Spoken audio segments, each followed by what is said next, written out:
Spiderman No Way home MCU की one of the most awaited movies में से एक है, जिसकी हाइप इतनी ज़्यादा है कि जब इसका ट्रेलर रिलीज हुआ उसके 9 मिनट के अंदर उस ट्रेलर ने 2 मिलियन व्यूज़ टच कर लिए।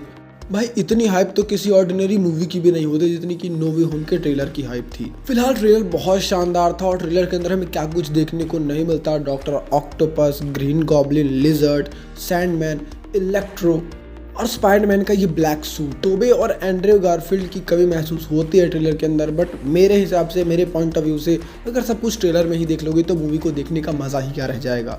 तो अब जब ट्रेलर के अंदर 5 विलन्स को दिखाया गया है तो 6th विलन क्यों नहीं आ सकता। स्पाइडरमैन कॉमिक्स के अंदर सिनिस्टर 6 से फाइट करने के लिए जाना जाता है और कोई प्रोडक्शन हाउस 5 विलन्स को इकट्ठा कर रहा है तो वो 6th विलन को लाने के लिए कंजूसी क्यों ही करेगा भाई। क्योंकि अगर तुम्हारी पिक्चर ऑलरेडी इतनी ज़्यादा हाइप्ड है तो उसको और ज़्यादा क्रिएटिव और इंटरेस्टिंग बनाने के लिए तुम थोड़ी मेहनत और क्यों नहीं कर सकते।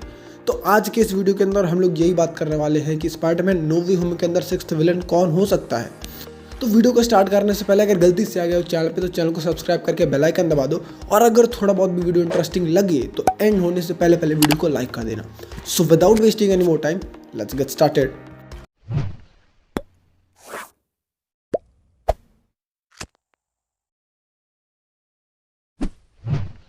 स्पाइडरमैन नो वे होम के ट्रेलर के लास्ट सीन को देखने के बाद, जहां डॉक्टर स्ट्रेंज और पीटर की कॉन्वर्सेशन चल रही होती है कि वो आ रहे हैं और मैं उन्हें रोक नहीं पा रहा हूं, तो यहाँ आसमान को देख के मेरे दिमाग में 2 पॉसिबिलिटीज़ आती है।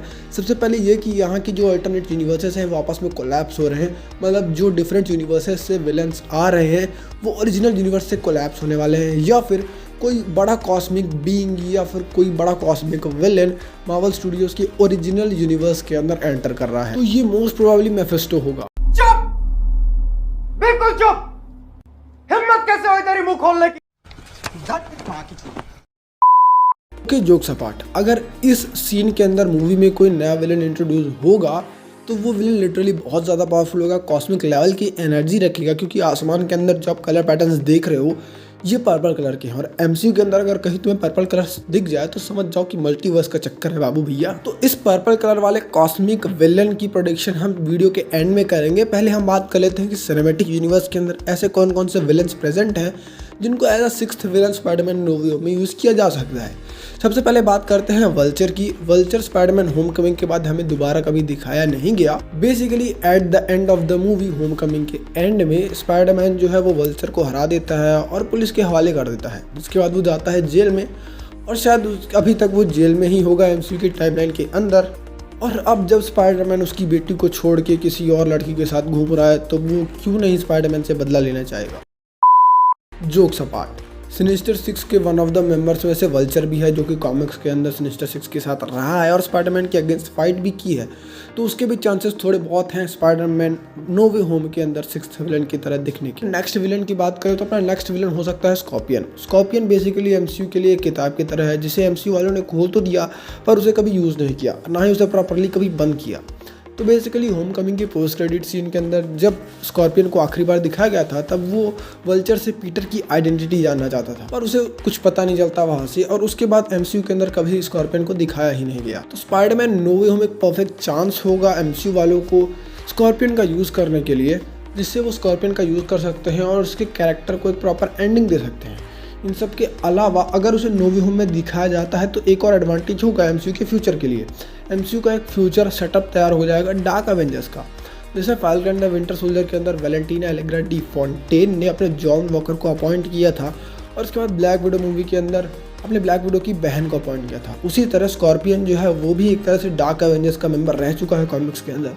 तो आप कह सकते हो कि अगर उसे मूवी के अंदर दिखाया जाएगा तो थोड़ा बहुत डार्क एवेंजर्स का भी सेटअप कर पाएंगे वो लोग, और मार्वल के फ्यूचर में हमें एक और टीम ऐसे ही करके देखने को मिल सकती है, यानी कि अपनी डार्क एवेंजर्स की टीम। बहुत से लोग ऐसा मानते हैं कि जो 6th विलन है वो मिस्टीरियो हो सकता है। बहुत सी थियरीज ऐसी वायरल जा रही है नेट पे, जिनका ये मानना है कि ट्रेलर के अंदर जो पर्पल इफेक्ट स्काई में दिखाया गया वो मिस्टीरियो के इल्यूजन का हिस्सा है। जैसे कि फार फ्रॉम होम के अंदर उसने मल्टीवर्स बोल के सबका चूतिया काट दिया था, वैसे ही वो नो वे होम के अंदर भी करेगा। But in my opinion Mysterio का थोड़ा बहुत भी चांस नहीं है। पीटर पार्कर एक स्मार्ट कैरेक्टर है जो कि अपनी गलतियों से सीखता है और वो वापस किसी के मल्टीवर्स वाले थ्योरी पे बिलीव नहीं करेगा, जैसे कि उसने फार फ्रॉम होम में चूतियापा किया था। और साथ ही साथ स्पाइडरमैन की अपनी दोनों मूवीज़ में, यानी कि फार फ्रॉम होम और होमकमिंग दोनों मूवी में टोनी स्टार्क के रेफरेंसेस को लेके चलता आया है, जिसकी वजह से लोग उसे आयरन मैन जूनियर भी कहते हैं और स्पाइडरमैन के फैंस इसे बहुत ज़्यादा इरिटेटिंग फील करते हैं कि उनका fan favourite super hero iron man junior के नाम से जाना जाता है। बेसिकली मिस्टीरियो विलन बना है टोनी स्टार्क की वजह से। रियलिटी भले ही कुछ और हो, लेकिन मिस्टीरियो का मानना तो यही है। और स्टार्टिंग की दोनों मूवीज़ के अंदर ऐसा ही कुछ दिखाया गया है कि टोनी स्टार्क की गलतियों की वजह से जो विलन बनते हैं उन्हें स्पाइडरमैन फेस करता है, और ये गलती तीसरी मूवी में केविन फाइगी और मार्वल स्टूडियोज नहीं करना चाहेंगे। नो वे होम के अंदर स्पाइडरमैन को एज एन इंडिपेंडेंट कैरेक्टर दिखाया जाएगा। ट्रेलर की इस सीन की बात करें जिसको लेके बहुत ज़्यादा हाइप क्रिएट हो रही है इंटरनेट के अंदर, जहां हमें स्काई का पर्पल इफेक्ट देखने को मिलता है। तो इस पर्पल इफेक्ट को देखने के बाद साफ साफ पता चलता है कि कोई कॉस्मिक लेवल विलन एंट्री मारेगा। अब मेरा यकीन मानो, अगर कॉस्मिक लेवल विलन एंट्री करेगा तो ये सीन होगा सारी फाइट्स के ख़त्म होने के बाद, यानी कि जब तीनों स्पाइडरमैन अपने विलन्स को हरा चुके होंगे तब यहाँ पे कॉस्मिक लेवल विलन की एंट्री होगी और ये मूवी एक क्लिफ हैंगर के साथ खत्म होगी।